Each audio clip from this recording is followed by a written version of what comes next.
बिस्मिल्लाहिर्रहमानिर्रहीम। अस्सलाम वालेकुम वरहमतुल्लाहि वबरकातुहू। कैसे हैं आप सब? ठीक ठाक, मज़े में। और मैं भी अल्हम्दुलिल्लाह बिल्कुल ठीक ठाक हूँ। और आप लोगों के लिए आज का व्लॉग है संडे का।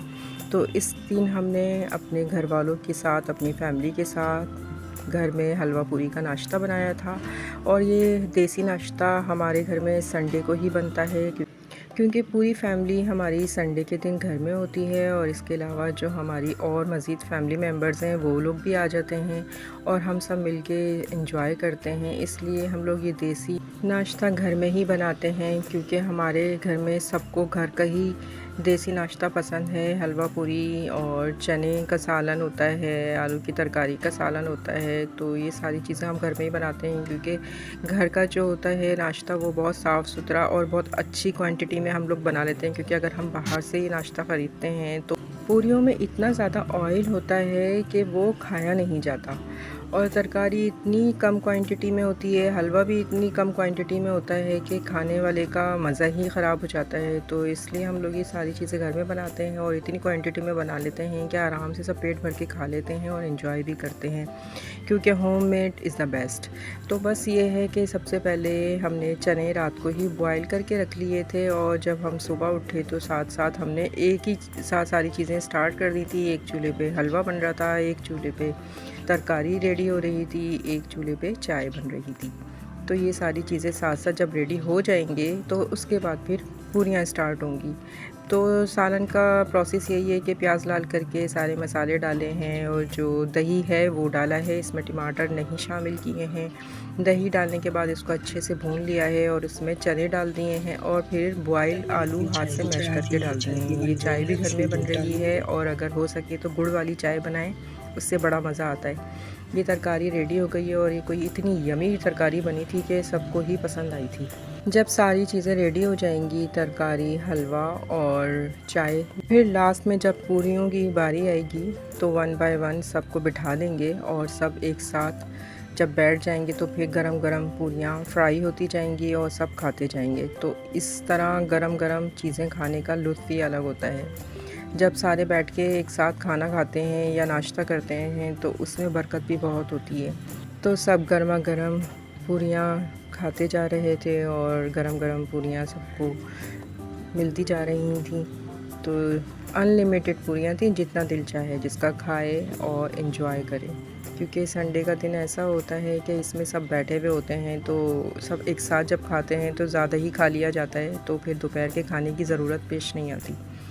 तो बहुत मज़ा आया जब सब ने मिलकर एक साथ खाया और साथ साथ हंसी मज़ाक भी चलता रहा और खाने में सबको बहुत पसंद आया। ये हलवा तो बिल्कुल ऐसा लग रहा था जैसे किसी हलवाई ने बनाया है।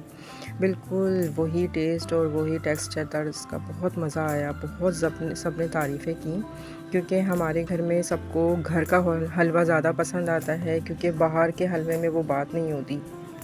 खैर, ये जो चाय है ये भी बड़े मज़े की है। मैंने आपको बताया कि हम लोग तो ज़्यादातर गुड़ वाली चाय पीते हैं और हमें इसमें बहुत मज़ा आता है। इसमें इलायची भी डाल दो और अगर हो सके तो दालचीनी भी डाल दो क्योंकि मौसम ऐसा है तो बहुत अच्छा लगेगा। फ़ायदेमंद भी बहुत होता है गले वगैरह के लिए क्योंकि आजकल गर्मी की वजह से सबको नज़ला खांसी बहुत ज़्यादा हुआ हुआ है, जिससे मुझे भी अभी हुआ था। तो इसमें ये है कि अगर आप दालचीनी डालते हैं और इलायची तो खैर डलती ही है चाय में, तो बहुत मज़ा आता है। खैर, सब ने एंजॉय किया और पूरियों वगैरह की जो बात है वो तो कुछ और ही होती है जब घर में फ्राई होती हैं और गर्मा गर्म खा रहे होते हैं जिसमें ऑयल नहीं होता, जिसकी क्वालिटी इतनी अच्छी होती है कि आप लोग खाएं, एक के बजाय आप 4-5 भी खा लेंगे ना तो आपको हैवी फील नहीं होगा। खैर, हमारे घर में कोई लंच तो नहीं करता जब हम लोग इस तरह के नाश्ते वगैरह करते हैं। कभी अंडा पराठा बनता है हमारे यहाँ संडे में, तो कभी ये हलवा पूरी बनती है और कभी हमारे यहाँ, अभी तो मौसम ऐसा है, वरना तो हमारे यहाँ पाए का नाश्ता भी होता है और नहारी का भी नाश्ता होता है। तो ये देसी नाश्ते हम लोग सिर्फ संडे को ही करते हैं क्योंकि हमारी पूरी फैमिली घर में होती है और सब लोग इन्हीं खाने को प्रीफ़र करते हैं क्योंकि नॉर्मल डेज़ में तो ये सब खाने नहीं खाए जाते और ना ही इतना टाइम होता, ना कोई फैमिली इतना वेट करती है इन सारी चीज़ों में क्योंकि बहुत टाइम लग जाता है इन सारी चीज़ों को बनाने में। तो ये देखें आप लोग, कितना मज़ा आ रहा है, गर्मा गर्म पूरियाँ फ्राई हो रही हैं और घर का माहौल ही कुछ ऐसा होता है माशाल्लाह, सबको बहुत ही रौनक लगी हुई होती है। अल्लाह ताला हर घर में ये रौनक कायम रखे, हर घर में मोहब्बत प्यार इतना सबके घरों में कर दे कि किसी की भी कमी महसूस ना हो। बस यही है कि मिलकर बैठें, एंजॉय करें, एक दूसरे की तारीफ़ करें, एक दूसरे के काम को सराहें। इससे ये होता है कि आपकी मोटिवेशन से, आपके कामों से लोगों को बहुत ज़्यादा इंस्पिरेशन मिलती है। फिर वो ये है कि बार बार आपकी तारीफ़ करने से सामने वाले को बहुत खुशी होती है कि चलो हमारा काम आपको पसंद आया, आपने हमारी तारीफ़ करी, हमारा ख़याल करा। फिर आप ये भी कहा करें, सामने जो भी आपके साथ ये काम कर रहा है, जो भी बना रहा है, उसको ये कहा करें कि आपने इतनी गर्मी में हमारे लिए इतनी मेहनत करी, आपने हमें इतना अच्छा खिलाया, आपने हमारे लिए फ़्रेश सारी चीज़ें बनाई और इतना अच्छा हमारे लिए प्रेजेंटेशन दिया।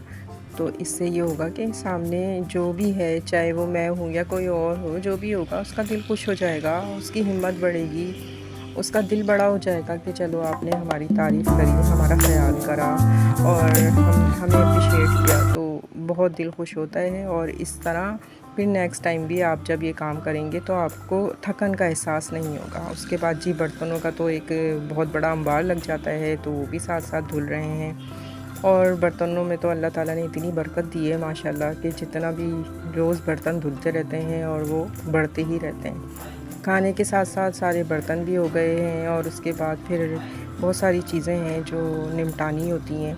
उसमें फिर उस सारे काम करने के बाद नमाज़, कुरान पाक पढ़ा और फिर जो रह गए थे काम घर के, मैंने बहुत सारी चीज़ें अपनी स्टोरेज बैग में रख दी थी सारी, क्योंकि वो समेटनी होती हैं। तो इससे ये होता है कि ये एक ही जगह पर सारी चीज़ें आ जाती हैं, सिमट जाती हैं, किसी किस्म की कोई जो फैलावा होता है ना वो नहीं होता। एक ही बैग में करके रख दो। ये बैग मैंने दराज से मंगवाया था और मुझे बहुत पसंद आया। इसमें बहुत सारी चीज़ें आप एक ही साथ जगह रखते हैं और अलमारी में जगह भी बहुत कम घेरते हैं ये।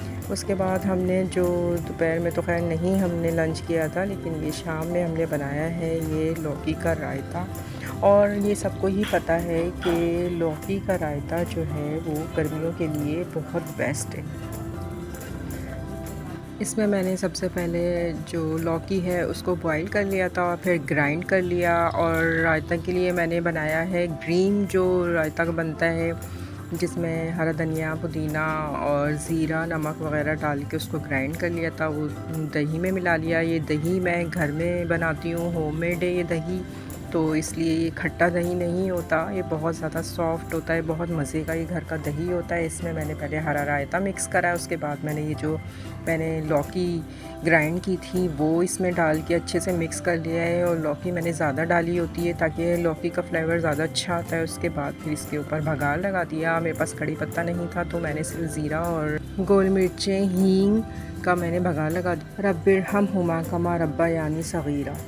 ये वालिदैन के लिए दुआ है। बस जाते हुए एक छोटी सी बात जो मैं हमेशा करती हूँ, तो इस दुआ से रिलेटेड बस मुझे यही कहना है कि अपने वालिदैन के लिए ये दुआ ज़रूर किया करें, जिसके लिए मैंने ये आज आयत स्क्रीन पर लगाई है। उसका मकसद बस सिर्फ यही है कि आप लोग अपनी अपनी माँ बाप का बहुत ख़याल रखें, उनको किसी भी किस्म की कोई तकलीफ़ ना होने दें, क्योंकि माँ बाप का नेमुल बदल इस दुनिया में कोई भी नहीं है। हम चाहें जितने भी बड़े हो जाएं, हमें हर उम्र में उनकी ज़रूरत होती है और उनकी हर ज़रूरत का ख़याल रखना हमारा फ़र्ज़ है। और इसी तरह हमें अपने माँ बाप की हर जायज़ ख्वाहिश को पूरा करना चाहिए। अगर हमारी इस्तिताअत में नहीं है तब भी हमारी पूरी कोशिश होनी चाहिए कि अगर वो किसी बात को, किसी काम को हमें कह रहे हैं तो हमें फ़ौरन करना चाहिए।